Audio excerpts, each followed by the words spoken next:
Welcome to my channel. First time ನನ್ನ channel ನೋಡ್ತಾ ಇದ್ರೆ ಸಬ್ಸ್ಕ್ರೈಬ್ ಮಾಡ್ಕೊಳ್ಳಿ ಫ್ರೆಂಡ್ಸ್. ಇವತ್ತೇನಪ್ಪ ಅಂದರೆ ಟೈಲರ್ಗಳಿಗೆ ಇವಾಗ ಕೆಲವು ಟೈಲರ್ಸ್ಗಳಿಗೆ ಚಪಾತಿ ತಿಂದರೆ ಹೊಟ್ಟೆ ನೋವು ಬರುತ್ತೆ, ಇಲ್ಲ ನುಗ್ಗೆ ಸೊಪ್ಪು ತಿಂದರೆ ಹೊಟ್ಟೆ ನೋವು ಬರುತ್ತೆ. ಏನಕ್ಕಪ್ಪ ಅಂದರೆ ಜಾಸ್ತಿ ಹೀಟ್ ಆಗಿರೋದ್ರಿಂದ. ಹಂಗಾಗಿ ಕೆಲವ್ರಿಗೆ ಇದು ಕೆಲವು ಟೈಲರ್ಗೆ ಆಗ್ಬೋದು, ಕೆಲವು ಟೈಲರ್ಗೆ ಅದು ಹೊಟ್ಟೆ ನೋವು ಬರ್ದೇನೆ ಇರ್ಬೋದು. ಓಕೆನಾ. ಇವಾಗ ಕೆಲವರು ಹೊಟ್ಟೆ ನೋವು, ನನಗೂ ಹೊಟ್ಟೆ ನೋವು ಬರುತ್ತೆ, ಕೆಲವರು ಹೊಟ್ಟೆ ನೋವು ಬರೋದನ್ನು ಕೇಳಿದ್ದೀನಿ, ಕೆಲವ್ರಿಗೆ ಬರಲ್ಲ ಅನ್ನೋರ್ನು ಕೇಳಿದ್ದೀನಿ. ಇದು ಬಂದ್ಬಿಟ್ಟು ಹೊಟ್ಟೆ ನೋವು ಬರುವಂಥ ಟೈಲರ್ಸ್ಗಳಿಗೆ ಉಪಯೋಗ ಆಗುವಂಥ ವಿಡಿಯೋ ಅಂತಲೇ ಹೇಳ್ಬೋದು. ಓಕೆನಾ.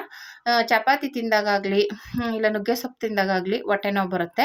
ಯಾಕೆಂದರೆ ಜಾಸ್ತಿ ಹೀಟಾಗಿರುತ್ತಲ್ಲ ಪದಾರ್ಥಗಳು, ಚಪಾತಿ ಆಗಲಿ ನುಗ್ಗೆ ಸೊಪ್ಪಾಗಲಿ, ಅದನ್ನು ಯಾವ ರೀತಿ ಯೂಸ್ ಮಾಡಿದ್ರೆ ನಿಮಗೆ ಹೊಟ್ಟೆ ನೋವು ಬರಲ್ಲ ಅನ್ನೋದನ್ನು ಒಂದಷ್ಟು ಟಿಪ್ಸ್ಗಳನ್ನ ಕೊಡ್ತೀನಿ, ಬನ್ನಿ ನೋಡೋಣ. ಮೊದಲನೇದಾಗಿ ಚಪಾತಿನ ಇವಾಗೆಲ್ಲ ಏನಪ್ಪ ಅಂದರೆ ಬೇಗ ಫಾಸ್ಟಾಗಿ ಆಗಿಬಿಡ್ಬೇಕು.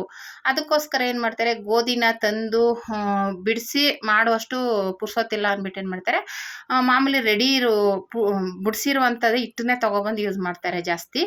ಅದ್ರ ಬದಲು ಅದನ್ನು ಮಾಡೋಕ್ಕೆ ಹೋಗ್ಬೇಡಿ. ಒಂದೇನಪ್ಪ ಅಂದರೆ ಒಂದಷ್ಟು ವೀಡಿಯೋಗಳಲ್ಲಿ ನೋಡಿದ್ದೆ ನಾನು, ಒಂದಷ್ಟು ಕ್ಲೀನಾಗಿರೋದಿಲ್ಲ, ಒಳಗಡೆ ಏನೇನೋ ಕಸ ಕಡ್ಡಿ ಇರೋದು ಆ ಥರದ್ದು ನೋಡಿದ್ದೀನಿ. ಹಂಗನ್ಬಿಟ್ಟು ನಾನು ಯೂಸ್ ಮಾಡಬೇಡಿ ಅಂತ ಹೇಳಲ್ಲ. ಕೆಲವರು ಅವ್ರವ್ರ ಅಭಿಪ್ರಾಯ ಹೆಂಗಾದರೂ ಯೂಸ್ ಮಾಡ್ಬೋದು. ನಾನು ಹೇಳೋದು ಇವಾಗ ಜಾಸ್ತಿ ಇವಾಗ ಟೈಲರ್ಸ್ಗಳಿಗೆ ಯೂಸ್ ಮಾಡೋರು ಗೋಧಿ ತೊಗೊಳ್ಳಿ. ನಿಮಗೆ ಟೈಮ್ ಇತ್ತು ಅಂದರೆ ತೊಳೆದು ಒಣಗಿಸಿ, ಇಲ್ವಾ ಪರವಾಗಿಲ್ಲ, ತೊಳೆದು ಒಣಗಿಸಿದ್ರೆ ಚೆನ್ನಾಗಿರುತ್ತೆ. ಒಣಗಿಸಿರ್ತೀವಲ್ಲ ತೊಳೆದು ಅರಳುತ್ತೆ ಗೋಧಿ. ಓಕೆನಾ. ಅದಕ್ಕೆ ನೀವು ಇದು ಬಾರ್ಲಿ ಮತ್ತು ಉದ್ದಿನಬೇಳೆ ಮೆಂತ್ಯ ಹಾಕಿ ಬಿಡಿಸ್ಬೇಕಾಗತ್ತೆ. ಓಕೆನಾ. ಗೋಧಿನ ಚೆನ್ನಾಗಿ ತೊಳೆದ್ಬಿಟ್ಟು ಅದಕ್ಕೆ ಬಾರ್ಲಿ ಮತ್ತು ಉದ್ದಿನಬೇಳೆ ಮತ್ತು ಮೆಂತ್ಯ ಇದಿಷ್ಟನ್ನು ಹಾಕಿ ಬಿಡಿಸ್ಕೊಳ್ಳಿ. ಒಂದು 10 kg ತೊಗೊಂಡ್ರೆ ಅದು ಎಷ್ಟೋ ದಿನ ಬರುತ್ತೆ. ನೀವೇನು ಇವಾಗ ಡೈಲಿ ಒಂದು ಟೈಮ್ ಮಾಡ್ಕೊಂಡ್ರೂ ಆಯಿತು, ಇಲ್ಲ 2 ಚಪಾತಿ ಮಾಡ್ಕೊಂಡು ತಿನ್ನೋರು ಇರ್ತಾರಲ್ವ, ಈ ಥರ ಮಾಡ್ಕೊಳ್ಳಿ. ಈ ಥರ ಗೋಧಿನ ತೊಳೆದು ಅದಕ್ಕೆ ನಾನು ಹೇಳ್ದಂಗೆ ಹಾಕಿ ಬಿಡಿಸ್ಕೊಂಡ್ರೆ ನೀಟಾಗೂ ಇರುತ್ತೆ, ಕ್ಲೀನಾಗಿರುತ್ತೆ. ಮತ್ತು ಇಟ್ಕೊಂಡು ಎಷ್ಟು ದಿನ ಬೇಕಾದರೂ ಇಟ್ಕೊಂಡು ಚಪಾತಿ, ದೋಸೆ, ರೊಟ್ಟಿ ಏನಾದರೂ ಮಾಡ್ಕೊಳ್ಳಿ, ಹೊಟ್ಟೆ ನೋವು ಬರಲ್ಲ. ಏನಕ್ಕೆ ಹೊಟ್ಟೆ ನೋವು ಬರಲ್ಲ ಅಂದರೆ ನಾವು ಬಾರ್ಲಿ ಹಾಕಿರ್ತೀವಿ ಮತ್ತು ಉದ್ದಿನಬೇಳೆ ಮೆಂತ್ಯ ಹಾಕಿ ಬಿಡಿಸೋದ್ರಿಂದ ಹೊಟ್ಟೆ ನೋವು ಬರೋದಿಲ್ಲ. ಬೇಕಾದರೆ ಒಂದು ಸಲ ಟ್ರೈ ಮಾಡಿ ನೋಡಿ ಹೊಟ್ಟೆ ನೋವು ಬರುವಂಥ ಟೈಲರ್ಸ್ಗಳು. ನಾನು ತುಂಬ ಜನ, ಇವಾಗ ನಮಗೂ ಅಷ್ಟೇ, ನನಗೆ ಹಾಗೆ ಆದರೆ ಹೊಟ್ಟೆ ನೋವು ಬಂದುಬಿಡುತ್ತೆ. ಮಾಮೂಲಿ ಇವಾಗ ಯಾರಪ್ಪ ಬಿಡಿಸೋರು ಅಂದ್ಬಿಟ್ಟು ರೆಡಿ ತಂದು ಯೂಸ್ ಮಾಡಿದ್ರೆ ನಮಗೆ ಆಗಲ್ಲ ಅದು.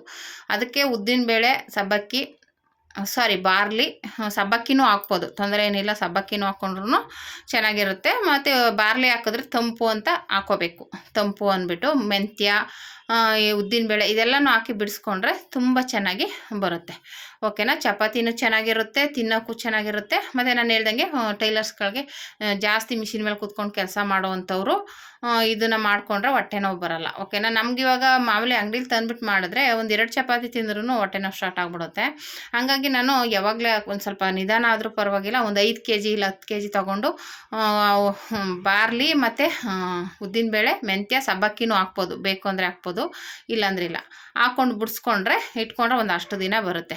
ಇನ್ನು ನುಗ್ಗೆ ಸೊಪ್ಪು ಹೇಗಪ್ಪ ಮಾಡೋದು ಅಂದರೆ, ನುಗ್ಗೆ ಸೊಪ್ಪು ಜಾಸ್ತಿ ಹೀಟಾಗಿರೋದ್ರಿಂದ ಹೆಸ್ರು ಕಾಳು ಹಾಕ್ಕೊಳ್ಳಿ.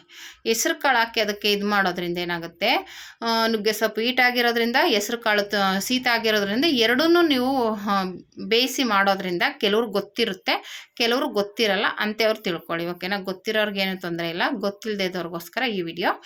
ಅಂಥವ್ರು ಅದನ್ನು ಆ ಥರ ಬೇಯಿಸಿ ಬಸ್ಸಾರು, ಉಪ್ಸಾರು ಆ ಥರ ಮಾಡಿಕೊಂಡ್ರೆ ತಿಂದರೆ ತುಂಬಾ ಒಳ್ಳೆಯದು ಆರೋಗ್ಯಕ್ಕೆ ನುಗ್ಗೆ ಸೊಪ್ಪಂತೂ. ಆ ಥರ ಮಾಡೋದ್ರಿಂದ ತುಂಬಾ ಹೊಟ್ಟೆ ನೋವೇನು ಬರಲ್ಲ. ಓಕೆನಾ.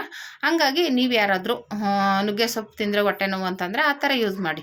ಹೆಸ್ರು ಕಾಳು ಹಾಕ್ಬಿಟ್ಟು ಬಸ್ಸಾರು ಇಲ್ಲ ಉಪ್ಸಾರು ಆ ಥರ ಮಾಡಿಕೊಂಡು ತಿಂದು ನೋಡಿ, ಒಂದ್ಸಲ ನಿಮಗೆ ಗೊತ್ತಾಗುತ್ತೆ. ಓಕೆನಾ. ಈ ಟಿಪ್ಸ್ನ ನಾನು ಏನಕ್ಕಪ್ಪ ಹೇಳ್ತಾ ಇದ್ದೀನಿ ಅಂದರೆ, ತುಂಬ ಜನ ಟೈಲರ್ಸು ಬಂದಾಗ ನನಗೆ ಕೇಳ್ತಾರೆ, ಅಯ್ಯೋ ಚಪಾತಿ ತಿಂದರೆ ಹೊಟ್ಟೆ ನೋವು, ನಿಮಗೇನು ಆಗಲ್ವಾ, ನಿಮಗೇನು ಆಗಲ್ಲ, ತುಂಬ ಜನ ಕೇಳ್ತಾ ಇರ್ತಾರೆ. ನಾನು ಅವ್ರಿಗೆ ಹೇಳ್ತೀನಿ ಟಿಪ್ಸ್ನ, ಈ ಥರ ಮಾಡಿ ಹೊಟ್ಟೆ ನೋವು ಬರಲ್ಲ, ಯೂಸ್ ಮಾಡ್ಕೊಳ್ಳಿ ಅಂತ. ಆದರೆ ಒಂದು ಸ್ವಲ್ಪ ಶ್ರಮ ಹಾಕಬೇಕು. ಏನಕ್ಕಂದರೆ ಈಗೆಲ್ಲ ಏನಪ್ಪ ಅಂದರೆ ಬೇಗ ಇನ್ಸ್ಟೆಂಟಾಗಿ ಆಗ್ಬಿಡ್ಬೇಕು. ಯಾಕೆಂದರೆ ಕೆಲಸ ಆದರೂ ಅದು ನಮ್ಮ ಆರೋಗ್ಯಕ್ಕೋಸ್ಕರನೇ ಮಾಡ್ಕೋಬೇಕಲ್ವ. ನಾವು ಆ ಚಪಾತಿ ತಿನ್ನಬೇಕು ಅಂದರೆ ಆ ರೀತಿ ಮಾಡ್ಕೊಳ್ಳೇಬೇಕು. ಅದಕ್ಕೆ ಗೋಧಿನ ತೊಳೆದು ಯೂಸ್ ಮಾಡಿದ್ರೆ ತುಂಬಾ ಒಳ್ಳೆಯದು. ಕೆಲವರು ತೊಳೆಯಲ್ಲ, ತೊಳೆದು ಯೂಸ್ ಮಾಡಿ.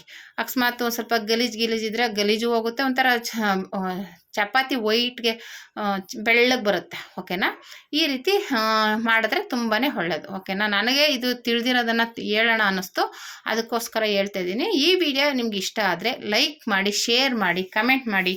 Thank you for watching.